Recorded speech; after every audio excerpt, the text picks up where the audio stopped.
In Bangladesh, there are 60 million people who are wage earners, who live from hand to mouth.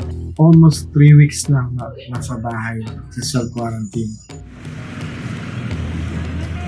As much as 230 million people in South Asia and another 60 million in East Asia and the Pacific could be pushed deeper, further into poverty.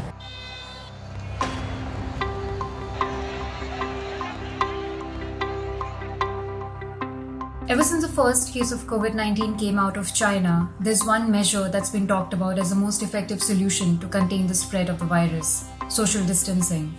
Social distancing or physical distancing is the act of keeping space between yourself and others outside your home. This means that you stay at least 6 feet from others, not gather in groups, and avoid crowded areas. Some of the countries hit hardest by the coronavirus have turned the corner in flattening the curve. But in some cities in Asia, that's easier said than done. Take Manhattan, for example, which is the most densely populated borough in New York City. Now compare it with Dharavi, which is the most populated neighborhood in Mumbai City. Dharavi covers only 2.1 square kilometers and is 10 times more densely populated than Manhattan. Added to the fact that across cities in Asia, it is especially difficult to maintain social distancing because of the sheer number of people present here. We also have problems such as poverty, poor healthcare facilities, and just all around economic inequalities, which make social distancing really hard. Morning! Ako si Srito Pascual, taga Marikina, 53 years old. Almost 3 weeks na nasa bahay sa self-quarantine. Talaga mahirap lahat yun, kailangan mag-adjust.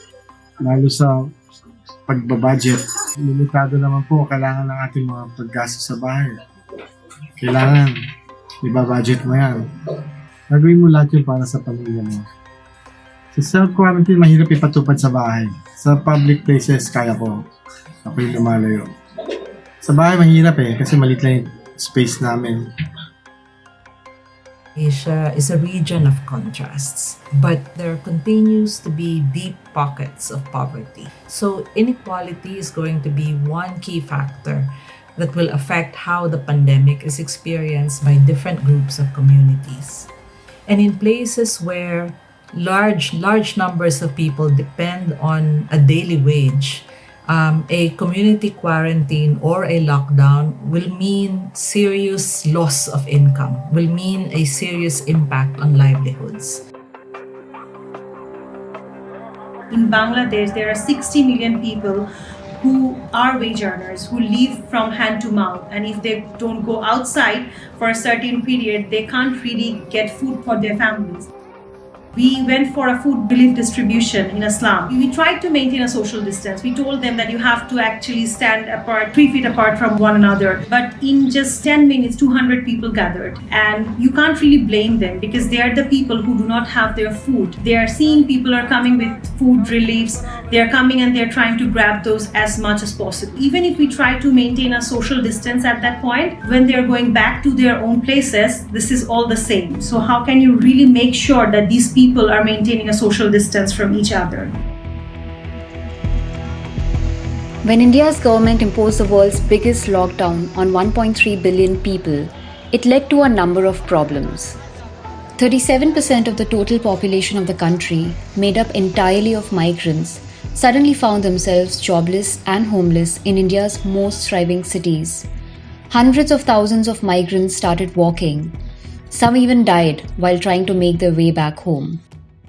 Now, some government reports say that there's a high chance 1/3 of the migrants who try to go back home because of the sudden lockdown could be infected with the virus. Economic disparities have ensured that Indians continue to remain at risk. Asia's largest slum, based smack in the middle of Mumbai City, is one such example. And let's not forget some of India's most marginalized and often ignored communities. So like in Manipur, we have this culture of sharing space, sharing food and everything.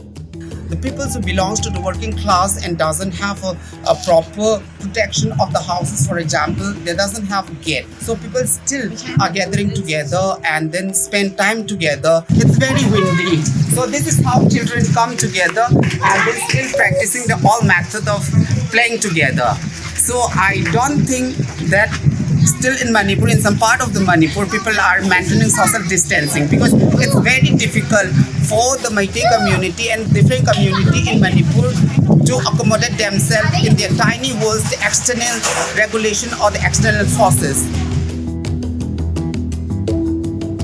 To be honest, we haven't really heard of social distancing before this pandemic hit Sri Lanka. People who are most adversely affected by this pandemic are the poor, the daily wage earners, the delivery people, these people who actually earn a daily salary. Over 18,000 people have been arrested because for violating curfew and all that. But we cannot blame most of these people either because they're doing so because they are helpless, because they need to either conduct an essential service or buy their essential goods or medicine. The coronavirus pandemic does not just expose pre-existing social and economic inequalities, it also has the tendency to intensify this.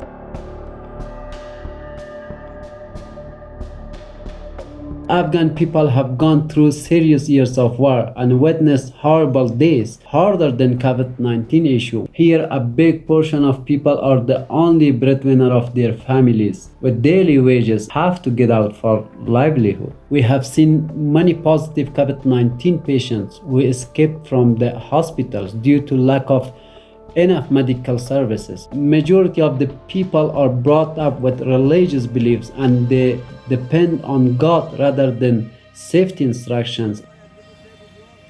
Culture in Afghanistan is another issue that people avoid social distancing. Here people hug, kiss and shake hands with each other upon the greeting, and not doing such as a big disrespect. Whether it's normal times or in a crisis situation, people's human rights need to be protected and upheld. The voices of people are even more important during a crisis.